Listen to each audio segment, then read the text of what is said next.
Hi there guys, welcome back to the channel, and in today's small short video I'm going to be doing a proper full-on walk around video of the Vectra. The reason I'm doing this full-on walk around video is because I'm putting it up for sale. As much as I'd love to keep it because it is a beautiful, stunning looking car, I've got too much on and in terms of projects, and I just want to be down by another project. If you've seen my last couple of videos, you'll see I've been working on the Mark 1 Cavalier. I've recently sold Brad my Cavalier Convertible. Prior to that I'd sold the Astra. Prior to that I sold Trevor my Frontera. So I'm just trying to get the numbers down. I mean, I had 9 cars at one bit. I'm now down to 6. I want one more to go, and the reason I want one more to go is because I've got a dream car which I'm really wanting to buy, and I don't really want to buy it while I've still got the existing 6 cars that I've got. I can do, it just means that Owen, my Mark 2 Cav, you know, the gold that everybody knows on the channel, I'll have to go back to being parked on the road temporarily. So I'm viewing another one of the dream cars tomorrow.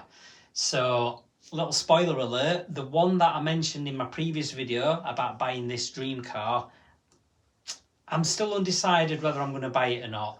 I've got this other one that I'm going to go and view tomorrow, so I'm going to go and view that one. Once I've viewed that, I might end up buying that because it seems to be the better car. So anyway, I'm waffling. So that's the reason I'm looking at selling the Vectra, because I want this particular dream car. It's a car I've wanted since I was a teenager back in the early 90s. And that's the reason I'm putting the Vectra up for sale. So a little bit about the Vectra. It's a 2000 registered on an X plate, 2.5 GSi. It's black, it's a saloon, it's a perfect combination for a lot of people. A lot of people like the black saloons as their preference when it comes to Vectra GSIs, and it was my preference. And when it came up for sale a few years ago when I bought it, that's exactly the reason I bought it. I wanted specifically a phase 2 black saloon, and that's why I bought it. I ran it for about a year. I had it as one of my daily drivers. At the time I was using it, I had my Astra Convertible. I had Trevor, my Frontera, that was the name I give him, and I had the Vectra. So I had them 3 cars. Some days of the week I'd go to work in one, some in the other, and the other, and I'd share daily duties between the 3 cars. So the Vectra was my daily driver on and off for that year that I had it on the road. I then took it off the road because it was running rich. I had it plugged in to the machine at work where I was working at the time, and they said that the emissions were quite high. And at the time I was a little bit sketchy when it came to money. I was a little bit short on money. So rather than chucking a load of money at it, buying a new cat, buying new sensors, and just try to work out why it was running rich, I just parked it up. And life got in the way. Relationship after relationship, different things have meant that all these years have gone by and it's still off the road. So I was going to put it back on the road about 4 years ago. That was my intention, but then I realised it got a power steering leak on this little pipe that's up behind one of the front wheels, and that just put a stop to getting it on the road. I ended up buying my Astra twin top, which I sold just recently. 4 years on, the Vectra's still not on the road. So with every will in the world to get it done and sorted and MOT'd, I just can't see it happening. I just can't see it happening. I've got my Nova, I've got my Mark 3 Cavalier SRI, I've got Owen, my daily driver that I'm still having to do work on a regular basis just to keep him maintained and running. Then I've got my Manta, which I'm also thinking about selling, and I've got my Mark 1 Cavalier, which is still running like a bag of crap, which I might end up putting up for sale as well as a project and just let somebody else sort him out. So we shall see with that. So anyway, I'm waffling, so let's crack on with the walk around. I'm going to start him up. I'm going to just show you around the obvious bits on the car, but I just wanted to introduce the reason why I bought him and the reason why he's for sale. So if you're watching this video, please do stay tuned You're probably watching it because you're interested in buying it, so stay tuned and I'll show you around the car, and I'll show you all its little faults, all its little niggles, anything that's wrong with it that I know of. And yeah, and then if you're interested in buying it, send me a message. All right, let's crack on. Right then, guys, so first things first, let's go for a cold start, and then I'll show you around the car. So I've just popped my battery on. Now let's see what it does. As I said, this is the first time it's been started in a few months, to be fair, so I think I've still got fuel in. We shall find out. Oh, nearly started. It might be that I need some more fuel. Oh no. No, we're up and running. We're good. Coolant level. Brake light. Oh yeah, my coolant level's obviously down a bit. Oh yeah, my fuel is low. My fuel light's flashing. Now you'll notice there's a bit of a noise. Yeah, that's my power steering pump, because my power steering has leaked, like I've said earlier. So I'll get some power steering fluid in, and then I'll start it back up again. So I'll turn it back off for now. I'll chuck some power steering fluid in, and that'll get rid of that noise. So I'll see you again shortly. Right then, guys, so other than the noisy power steering pump, it's sounding lovely. Sounds so nice, this exhaust. Just gassing out the weeds. I really do need to get my drive sorted. That's another plan for the future. So yeah, just looking around the outside then. So it did have brand new brakes on it. They are actually brand new brakes. Well, they were fitted about 4 years ago. The discs, pads, shoes, obviously they've got service rust on them, but they will clean up. I would probably factor in a set of new tyres, because this one keeps going flat even though it's got loads of tread on it, and I would factor in some new tyres. I'd factor in a wheel refurb as well. This rear arch is really good. Apart from a few little scabs on it, you could probably get away with just cleaning it up. It does need some welding here on the end of the sill. That's one bit that does need welding. It looks a lot worse than it is. It's just like the inner arch end of the sill bits that just need a repair and a patch. The rest of the bodywork's pretty tidy. There's a few little blisters like you get on Vectras, a little blister there on the door, down in the bottom corners. Power steering pump's gone quiet now, you'll notice. Just needed to be repressurised.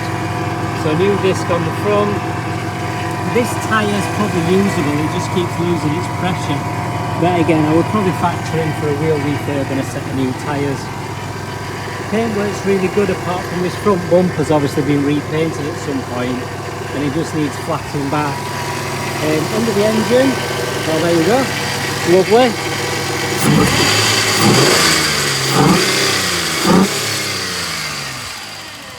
Sounds beautiful. Just got a rusty bubble on the front edge of the bonnet. There's a couple of little blisters on the arches. Got one there on the front. This door's really good. Oh, you can tell it's been raining because all side of the car's got mucky. I think this door's alright. Yeah, driver's door's actually okay. Yeah, it's absolutely fine, driver's door. Rear door, just got a blister there. Now this back arch is difficult to get to because of the my Mark 1 Cavalier being in the way, which has got, yeah, rusty bonnet. If anybody's got a replacement bonnet, let me know. Though, so this arch probably will need cutting out and welding. The actual end of the sill at this end is alright. Maybe a little bit of surface rust inside there, but it's not bad. Again, factoring tyres, because this one has cracked a bit and it keeps going flat as well. Another little rusty bubble there on that door. But overall the paint presents very well. I mean, look at the shine on that. Such good shine. I'll just show you, well, interior wise, really nice. I probably will take the mats out in case I ever get another Vectra in the future, so the mats won't be coming with it. but it's really nice and clean inside. It has had some dampness and it has had mould in places, but they'll clean up really nice. Driver's seat's just got that wear there on the bolster. The mileage as it stands is 161,130, I think that says. Oh no, 180. I have got that panel trim for down in the corner, it's just not in there currently. It's really nice and clean. Generally there's some mould on the visors, again because it's not being used and it's been parked up for such a long time. It has got damp inside and it has suffered from the damp, sadly. But it will make a really nice car. It will. Just show you in the back from this side. So that's the trim for the end of the sill, the what do we call it, jacking point covers. So around the back, really good. It is pretty cold and damp today. I think it's up to probably about 12 degrees at the moment. So in the boot, that alloy won't come with the car, obviously that's one of my spare alloys. I just ran out of space in the garage, so it just got chucked in here. So that won't come with it. So inside the boot carpet's not in, because again it was getting damp inside. So you can see there's some mould on the inside there, which I'll get rid of before I sell it. And yeah, the boot carpet's in the garage, out of the way. Spare tyre, original spare wheel. You know, there is signs that there has been getting some water inside. In fact, there's actually some water in the bottom of the wheel well as I'm videoing this. So yeah, I don't know if it's the boot seals or the rear window seals. It is a bit mucky because it had been parked where the Manta is. It had been under there for years. That's why it's got all these conifer leaves and stuff in. But it will clean up really well. It really will clean up well, and it runs lovely. On the boot, the lacquer, I don't know why the boot spoiler is lacquered, because the rest of the car's not, but it has flaked, so that will need sanding back and repainting or whatever, as you can see. There's a little bubble of rust there on the boot near the spoiler. It's just starting a little bit at that side. So there we go. So a lot of it is quite minor cosmetics really, that will just sand back and just touch in. If you, or you could go the whole hog and do a full restoration. Mechanically wise, so it's got new brakes all around, including the rear brake shoes. Handbrake cable was replaced. The return springs I've got ready to fit. They're just not on the car at the moment. The engine runs sweet, as you can see. It's just that the emissions were a bit high. It does smell like it's not got a cat on it. So to get it through an MOT for emissions, you probably will need a cat. It has also got a broken rear spring at this side. I thought that was a scratch then, it's just a spider web. There is a broken rear spring at this side. But again, most people would probably fit new suspension, shock springs, lowering springs and whatever anyway. So the power steering leak I have showed on a previous video is down under here. I don't know if you can see it. See, it's not leaking currently. Now with the engine running, it's not leaking. So I know for a fact if I took it for a little drive around the block, it would be starting to leak again. So yeah, if I just stand back, you can see it's such a nice looking car, and it's got so much potential. You know, a couple of bits to weld, a couple of bits of paintwork to tidy up. It could be somebody's, daily driver. Or if you want to spend a bit of money on it, it could be somebody's show car. It all depends on what you want to do with it. Do you just get it on the road as a usable daily? Just touch it up. Or do you go the whole hog and do a full restoration? That'd be down to you guys. So totally up to you. But let's hear that glorious V6 again.